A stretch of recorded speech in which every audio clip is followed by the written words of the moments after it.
नमस्कार।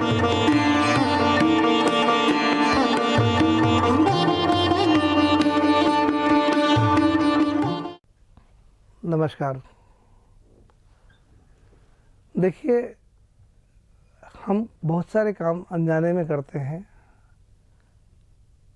और अनजाने में करने से उतना अच्छा फल नहीं मिलता है जितना हम समझबूझ कर करें। जैसे हम नमस्कार करते हैं, अंग्रेजी में गुड मॉर्निंग करते हैं, मुसलमान भाई बोलेगा अस्सलाम वालेकुम, सिख भाई बोलेगा सत श्री अकाल, कोई बोलेगा जय श्री कृष्णा, कोई बोलेगा जय श्री राम, कोई बोलेगा जय हनुमान, कोई कहेगा जय महादेव, कोई कहेगा जय गुरुदेव। इस तरीके से हर आदमी अपने अपने ढंग से नमस्कार करता है, प्रणाम करता है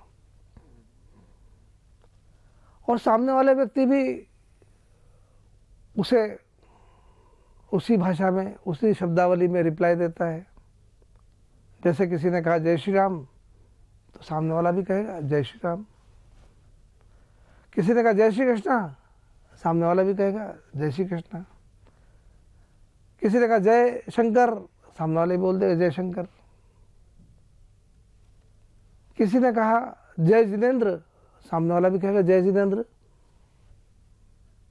मुसलमान भाई बोलेगा अस्सलाम वालेकुम, सामने वाला बोलेगा वालेकुम अस्सलाम।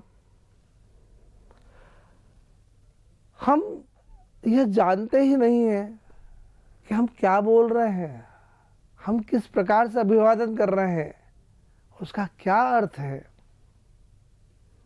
जब हम ये जानने लग जाएंगे तो अर्थ ही बदल जाएगा, अर्थ ही बदल जाएगा।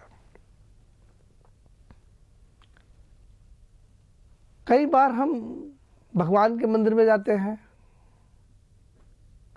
वहाँ जाकर के जयकारा लगाते हैं, रामचंद्र जी महाराज की जय, हनुमान जी महाराज की जय, शंकर भगवान की जय, महादेव जी की जय, साईं बाबा की जय, और बड़ा खुश होते हैं कि देखो हमने जयकारा बोला है।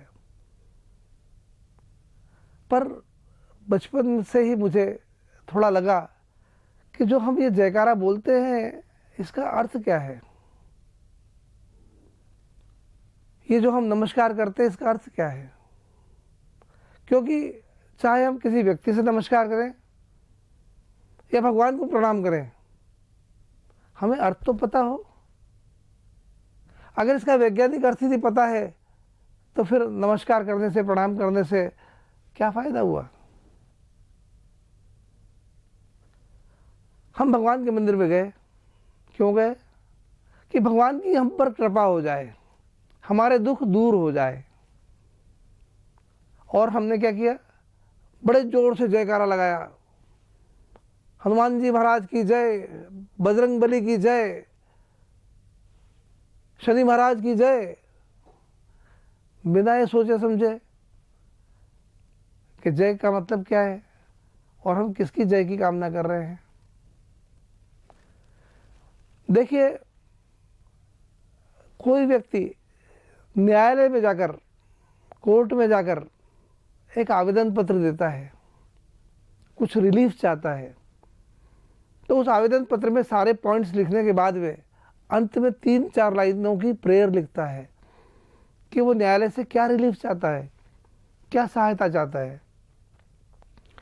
और यदि उसने प्रेयर ठीक से लिखी है तो न्यायाधीश सबसे पहले उसकी प्रेयर पढ़ता है, सोचता है कि क्या उसकी प्रेयर स्वीकार की जाए, नहीं स्वीकार की जाए, तब उसके बाकी पॉइंट्स पढ़ता है।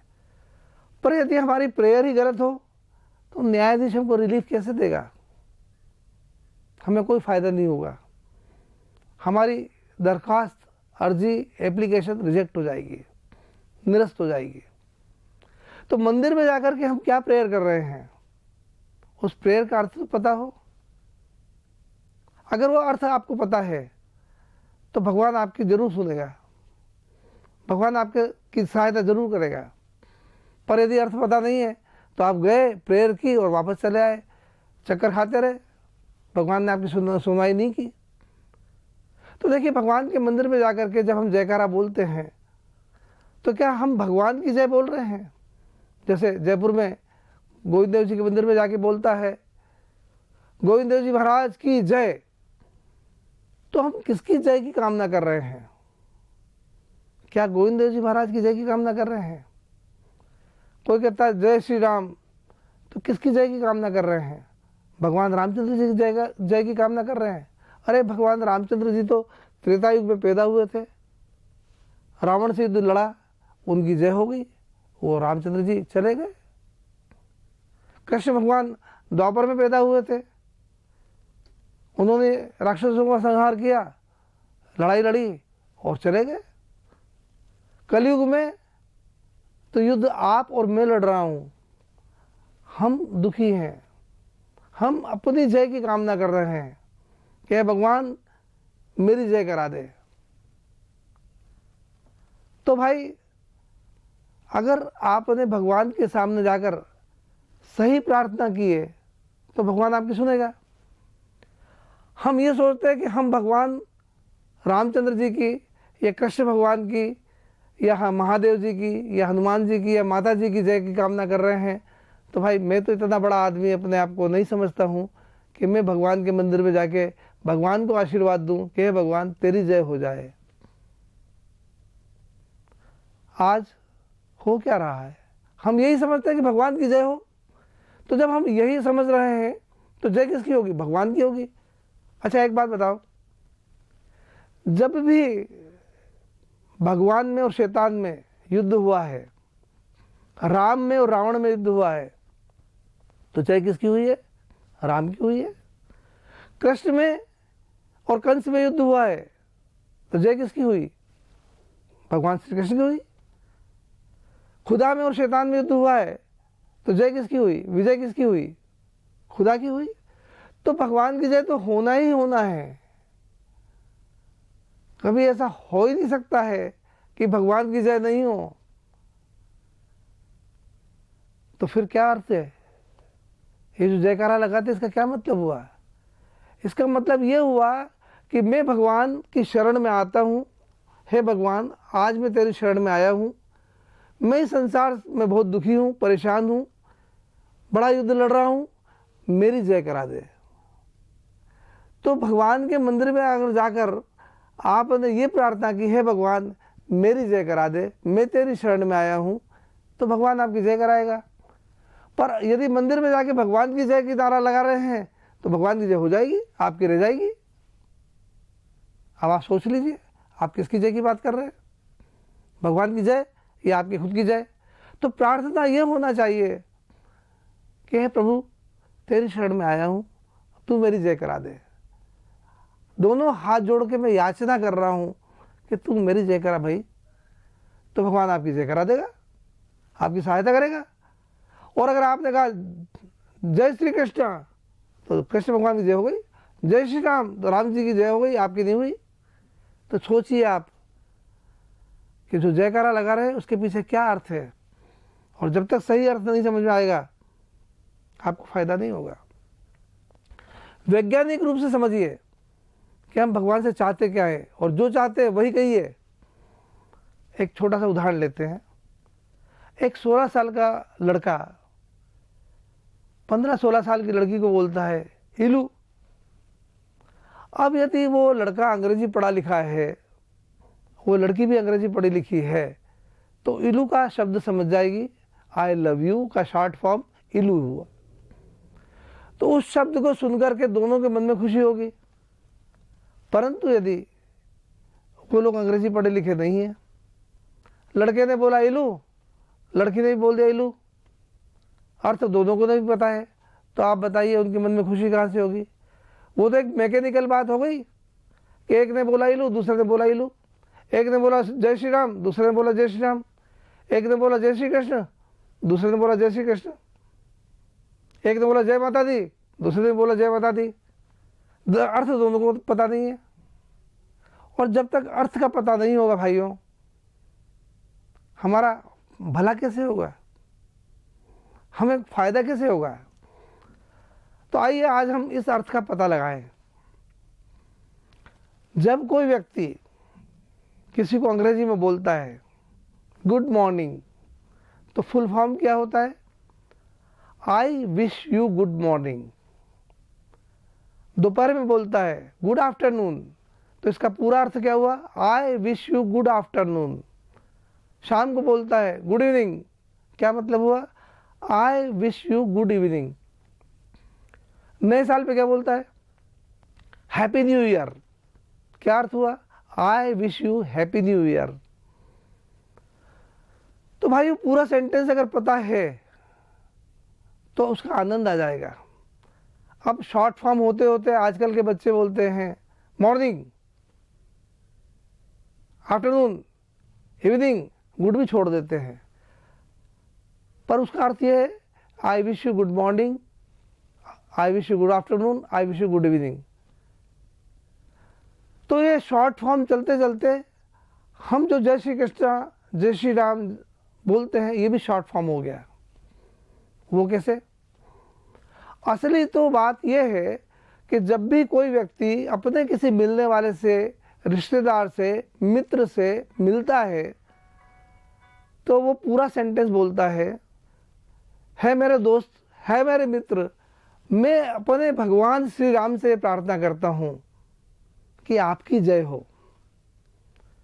जिस किसी का इष्ट हो, किसी का भगवान राम का इष्ट होगा, किसी का कृष्ण का होगा, किसी का महादेव का होगा, किसी का बजरंगबली का होगा, किसी का माता जी का होगा, तो वो अपने इष्ट देव को या इष्ट देवी का नाम लेकर कहेगा है मेरे मित्र, है मेरे रिश्तेदार, माय डियर फ्रेंड, मैं अपने इष्ट देव से प्रार्थना करता हूँ कि आपकी जय हो। तो सामने वाला भी पूरा सेंटेंस बोलता है मैं भी अपने इष्ट देव से प्रार्थना करता हूँ कि आपकी जय हो। एक जैनी भाई दूसरे जैनी भाई को बोलता है जय जिनेंद्र, क्या मतलब हुआ? मैं अपने इष्ट देव जिनेंद्र से, जिसने अपनी सारी इंद्रियों को जीत लिया हो, ऐसे महावीर स्वामी से यह प्रार्थना करता हूं कि आपकी भी जय हो। तो दूसरा जैनी भाई बोलेगा मैं भी अपने इष्ट देव से प्रार्थना करता हूं कि आपकी जय हो। तो भाई ये जो नमस्कार करने का तरीका है, ये पूरा सेंटेंस आप याद रखिए, और जब पूरा सेंटेंस याद रख के आप किसी को नमस्कार करेंगे तो बात बदल जाएगी। देखिए, हर आदमी दो ही कामना करता है, या तो मेरी जय हो जाए, विजय हो जाए, या मैं अमर हो जाऊं, या मैं अमर हो जाऊं। उर्दू में अमर होने को क्या कहते हैं? सलामत रहें, मैं सलामत रहूं। तो मुसलमान भाई क्या प्रार्थना करता है? अस्सलाम वालेकुम, क्या मतलब हुआ? मैं अपने खुदा से, मैं अपने परवरदिगार से, मैं अपने अल्लाह मियाँ से यह दुआ करता हूँ कि आप सलामत रहें, आप अमर रहें। और दूसरा मुसलमान भाई क्या कहता है? वालेकुम अस्सलाम, मैं भी अपने मित्र, अपने खुदा से, परवरदिगार से, अल्लाह मियाँ से ये प्रार्थना करता हूँ, ये दुआ करता हूँ आप सलामत रहें। पर क्या हुआ? अब अस्सलाम वालेकुम भी कोई पूरा नहीं बोलते हैं, वालेकुम अस्सलाम भी कोई नहीं पूरा बोलते हैं, शॉर्टकट में बोलते हैं सलाम सलाम।